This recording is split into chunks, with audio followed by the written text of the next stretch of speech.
कर रहे हैं। देखिए रामदेव जी के आप देख ही रहे हैं, कंपनी के शेयर भी नीचे जा रहे हैं, तो अब काम वापस से मुझे लग रहा है वही आ जाएगा जो पहले करते थे, तो इसीलिए वही करना शुरू कर दिया अभी से। ये लोग धर्म संसद की आड़ में जो है एक धर्म के खिलाफ, एक मजहब के खिलाफ, ये लोग कुछ लोग जो हैं, कुछ चुनिंदा लोग हैं, चिन्हित लोग हैं जो नफरत फैलाने का काम करते हैं। चाहे आप उसमें नरसिंहानंद सरस्वती को ले लीजिए, चाहे रामदेव को ले लीजिए, और रामदेव का बयान किसी से भी छिपा नहीं है, चाहे वो डॉक्टर्स को लेकर हो, चाहे महिलाओं को और बहन बेटियों को लेकर हो। डॉक्टर्स को लेकर रामदेव का क्या बयान था, आप सभी के सामने था या नहीं था? डॉक्टर्स को लेकर जब इसने कोरोना के समय में बोला था, उसके बाद इसने बोला कि मुझे महिलाएं बिना वस्त्र के भी अच्छी लगती हैं। तो इनका जो है दिमाग जो खराब हो गया। अब ये इस्लाम को लेकर बोले हैं, ये बोले हैं कि 5 वक्त की नमाज अदा करने के बाद ये जो मुसलमान लोग हैं ये बहन बेटियों को उठाते हैं, आतंकवादी बनते, सब कुछ जायज है।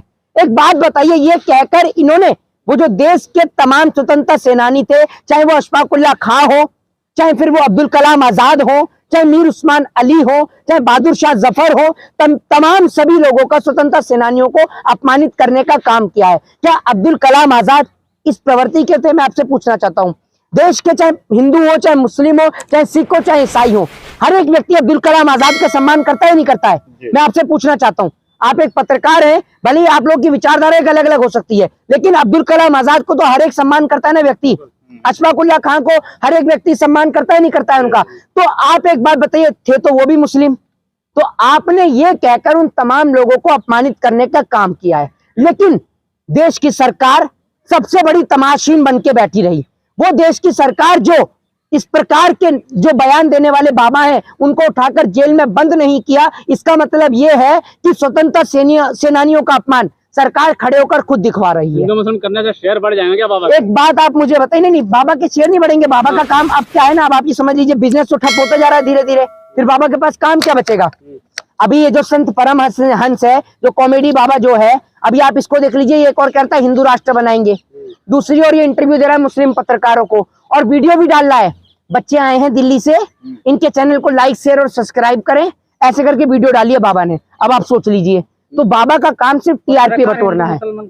हाँ जी, नहीं आप कैसी बात कर रहे हैं? ये बीजेपी वालों से आप ये सवाल करेंगे ना जो इस तरीके की बात करते हैं हिंदू राष्ट्र वाली। दूसरी बात ये, मैं रामदेव से यही पूछना चाहता हूँ कि ये मुझे बताइए कि शाहनवाज हुसैन भी मुस्लिम है, क्योंकि मुख्तार अब्बास नकवी, फिर तो वो भी यही काम करते होंगे। तो सरकार उनको बीजेपी की पार्टी में रहते हुए अब तक पार्टी में कैसे हैं?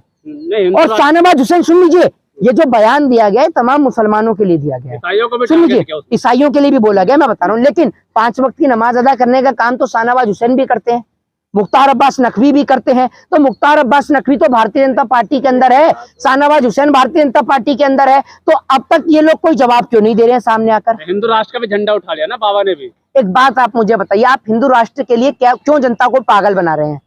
क्या हिंदू राष्ट्र का सपना मिश्रा का इकलौता बेटा जैसा नहीं देखता? क्या हिंदू राष्ट्र का सपना शिवराज सिंह चौहान का बेटा नहीं देखता? क्या हिंदू राष्ट्र का सपना स्मृति ईरानी नहीं देखती है, उसके बच्चे नहीं देखते? अच्छा, ऐसे बयान से किसका फायदा होता है? बीजेपी का। क्या फायदा, कैसे? जितना हिंदू मुस्लिम होगा उतना वोट मिलता है। हाँ, लोग बीजेपी के थोड़ी है बाबा। कौन? बाबा बीजेपी के क्यों नहीं है? कैसे? अगर बाबा बीजेपी के नहीं होते तो अब तक जेल के अंदर बंद होते। ये बात आप समझ लीजिए। योग गुरु है। आप सीखने गए योग? कितनी बार सीखने गए आप योग? टीवी पे तो सिखा रहे थे। टीवी पे कौन से चैनल पर आता है? कौन से उसका? अभी जो वहां पर गए थे धर्म संसद में, वहाँ योग सिखा रहे थे। अरे वहाँ उनको देख के सीखते हैं। एक मिनट मेरी बात सुन लीजिए, जो योग सिखाता है वो बाबा कहलाता है?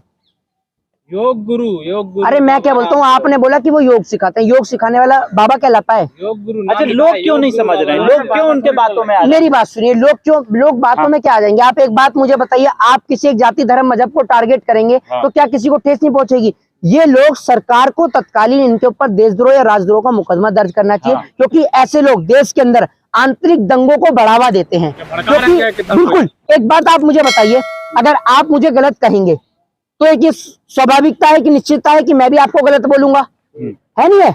अगर आप मुझे गाली देंगे तो मैं भी आपको गाली दूंगा, क्योंकि टिट फॉर टैट एक कहावत है, जैसे को तैसा। तो आप अगर किसी जाति धर्म और मजहब के खिलाफ बोलेंगे तो वो भी आपके धर्म जाति और मजहब के खिलाफ बोलेगा, तो इससे दोनों धर्म के बीच जो है वो नफरत की दीवार पैदा होगी। ये रामदेव कभी सामने आकर ये नहीं कहता कि देश को एक होकर अमेरिका से लड़ना चाहिए, चाइना से लड़ना चाहिए, जापान से लड़ना चाहिए। हिंदुओं को एक कर रहे हैं। कहाँ से कर रहे हैं आप हिंदुओं को एक? मोहन भागवत का आपने बयान नहीं सुना?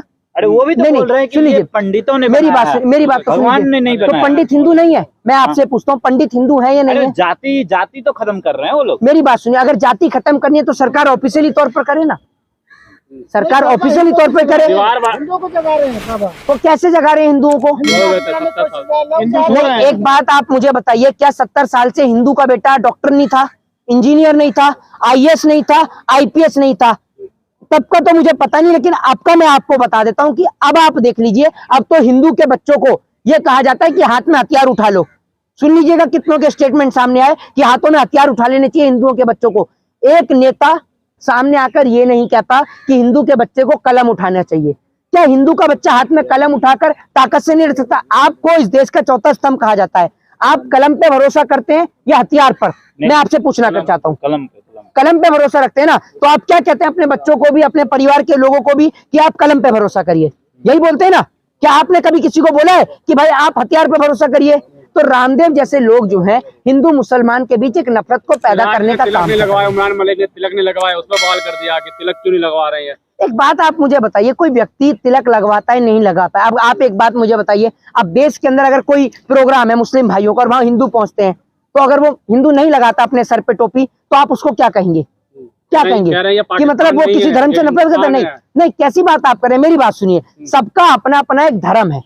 अब आप जब गुरुद्वारे में जाते हैं तो आपको अपने सर को ढकना ही पड़ेगा, आपको अपने सर को ढकना ही पड़ेगा। ये एक गुरुद्वारे की एक परंपरा है कि हर एक, चाहे बहन हो, चाहे बेटी हो, चाहे माताएं बहनें हो, चाहे भाई हो, एक छोटा सा बच्चा भी क्यों ना हो, वो अपने सर को ढकने के लिए जाता है। क्योंकि जब आप वाहिगुरु के पास जाते हैं, है ना, तो आप इसको क्या कहेंगे कि वो आप जबरदस्ती आपके ऊपर करवाया जा रहा है, आप अपनी इच्छा के अनुसार जा रहे हैं। दूसरी बात यह है कि कोई व्यक्ति अगर तिलक लगवाता है या नहीं लगवाता है, कोई टोपी पहनता है या नहीं पहनता है, आप उससे उसकी देशभक्ति का या उसके राष्ट्रवादी होने का प्रमाण नहीं दे सकते। महंगाई बढ़ी, ये सब मुद्दे क्यों आ गए? महंगाई को छिपाने के लिए ये सब मुद्दे लाए गए ताकि लोगों का ध्यान जो है वो भटकाया जा सके। जय हिंद।